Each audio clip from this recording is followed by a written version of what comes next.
Nellore rural నియోజకవర్గం 30వ division యొక్క శ్రామిక్ నగర్ ప్రాంతంలో దాదాపు 35 లక్షల రూపాయల వ్యయంతో సిమెంట్ రోడ్డు కల్వర్ట్ ఏదైతే 31 డివిజన్లు సామాన్య కుటుంబాలు పేద కుటుంబాలు అధికంగా నివసించే ప్రాంతాలు, ఎక్కువ కాలనీలు ఉన్న ప్రాంతాలు, కనీస వస్తువుల కల్పన ఈ ప్రాంతాల మీద ప్రత్యేక దృష్టి సారించాల్సిన అవసరం ఉంది.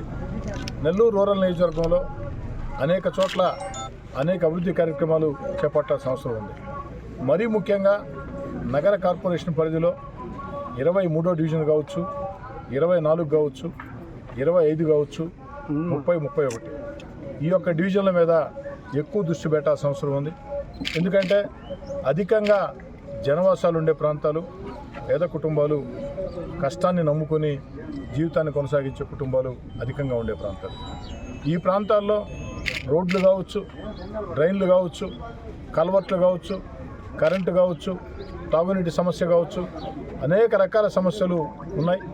గత 10 ఏళ్లుగా ఒక్కొక్కటిగా చేసుకుంటూ వస్తూ ఉన్నాం. ఇప్పుడు కూడా తెలుగుదేశం పార్టీ కూటమి అధికారంలోకి వచ్చి 2 నెలలు కూడా దాటలేదు. రేపటికి 2 నెలలు అవుతుంది. అయినా కూడా ఈ యొక్క ప్రాంతాల మీద ప్రత్యేక దృష్టి పెట్టాలని అనేక రకాల మార్గాల ద్వారా నిధులు ఏదైతే అధికారుల సహాయ సహకారాలతో ప్రత్యేకంగా ఏర్పాటు చేస్తూ ఉన్నాం. ముఖ్యంగా గత ప్రభుత్వంలో వైఎస్ఆర్ కాంగ్రెస్ పార్టీ ప్రభుత్వంలో ఆఖరి 16 నెలలు నేను వైఎస్ఆర్ కాంగ్రెస్ పార్టీకి దూరంగా జరిగిన తర్వాత ఆఖరి 16 నెలలు ఏదైతే అభివృద్ధి కార్యక్రమాల సాధన కోసం నేను అధికార పార్టీ శాసనసభ్యుడిగా ఉన్నాను, అనేక రకాల ప్రయత్నాలు చేసి నిధులు సాధించాను. అవన్నీ కూడా ఎక్కడికక్కడ నా మీద కోపంతో, రాజకీయంగా నా మీద కోపంతో వైఎస్ఆర్ కాంగ్రెస్ పార్టీ పెద్దలు ఆపేయించడం జరిగింది. అవన్నీ కూడా ఈరోజు ఒక్కొక్కటి చేసుకుంటూ వస్తూ ఉన్నాం. ఇంకా కూడా ముఖ్యమంత్రి గారి దృష్టికి అనేక విషయాలు తీసుకెళ్ళాం. నెల్లూరు రూరల్ నియోజకవర్గానికి ఒక స్పెషల్ గ్రాంట్ కోసం కూడా ప్రయత్నం చేస్తూ ఉన్నాం.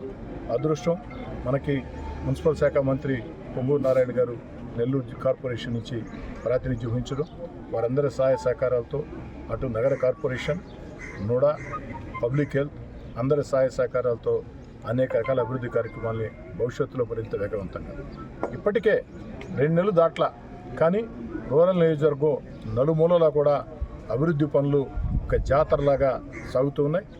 ఇంకా కూడా భవిష్యత్తులో చేస్తాం. ఇప్పటికి చేసిన దానికంటే మరో 10 అంతలు చేయాల్సిన అవసరం ఉంది అని కూడా నేను అంగీకరిస్తూ ఉన్నా. ఇంకా చేయాల్సిన అవసరం ఉంది. ఈ యొక్క ప్రాంతాల మీద ప్రత్యేక దృష్టి పెట్టి ఆ సమస్యల్ని పరిష్కరిస్తాం.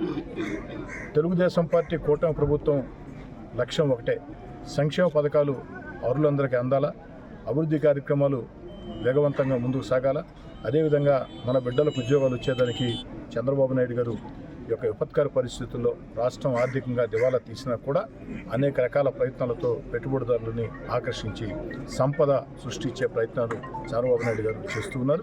ఖచ్చితంగా చంద్రబాబు నాయుడు గారి నేతృత్వంలో కేంద్రంలో కూడా అనుకూలమైనటువంటి భాగస్వామ్య ప్రభుత్వ అధికారం ఉంది కాబట్టి వారందరి సహాయ సహకారాలతో పరిశ్రమలను కూడా పెద్ద ఎత్తున ఆంధ్ర రాష్ట్రాన్ని తీసుకుని వచ్చి మన బిడ్డలకి ఉద్యోగాల విషయంలో కూడా చంద్రబాబు నాయుడు గారు న్యాయం చేస్తారని చెప్పి నమ్ముకున్నాను.